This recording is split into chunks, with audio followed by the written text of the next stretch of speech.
सिंध तरक्की पसंद पार्टीअ जे चेयरमैन डॉक्टर कादिर मक्सी पाक फ़ौज जे army chief general Asim Munir जी मुक़ररीअ जी आजियां कंदे चयो आहे त तालिबान सां ॻाल्हियूं थी सघनि थियूं त पोइ सिंध ऐं बलोचिस्तान जे माण्हुनि सां ॻाल्हियूं छो नथियूं थी सघनि। SS न्यूज़ जे रिपोर्टर एजाज़ लगारी मूजिबि मक्सी हाउस हैदराबाद ते प्रेस कॉन्फ्रेंस कंदे डॉक्टर कादिर मक्सी चयो त इमरान ख़ान खे आणण वारो तजुर्बो इंतिहाई नाकाम वियो। इमरान ख़ान मुल्क में सदारती निज़ाम आणण जूं ॻाल्हियूं कयूं जेको मुल्क बर्दाश्त नथो करे सघे। मुल्क में हिन खां अॻु बि सदारती निज़ाम अची चुको आहे। मुल्क जे टुटण जो सबब बि सदारती निज़ाम हो। हुन चयो त पाक फ़ौज पंहिंजी आइनी हदुनि में मुल्क जी सरहदुनि जी मुहाफ़िज़ आहे ऐं उन खे आइनी हदुनि में रहणु घुर्जे।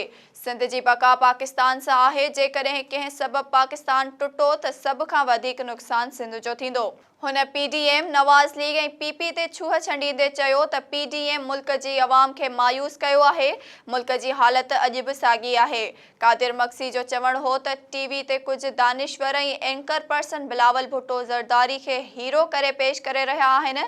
उन्हनि खे सिंध में 15 सालनि खां हुकूमत कंदड़ PP सरकार जी कारकर्दगीअ ते बि ॻाल्हाइणु घुर्जे। हुन चयो त सिंध में अॼु बि ॿोॾि मुतासिर खुलियल आसमान हेठि वेठल आहिनि। करप्शन उरूज ते आहे। सरकारी अस्पतालुनि में डॉक्टर ड्यूटियूं नथा कनि। उन्हनि मसइलनि तरफ़ तवजा ॾेई हल न कया विया त असांजी ॾंडा बरदार फ़ौज तयारु आहे जेका उन्हनि जो घेराव कंदी।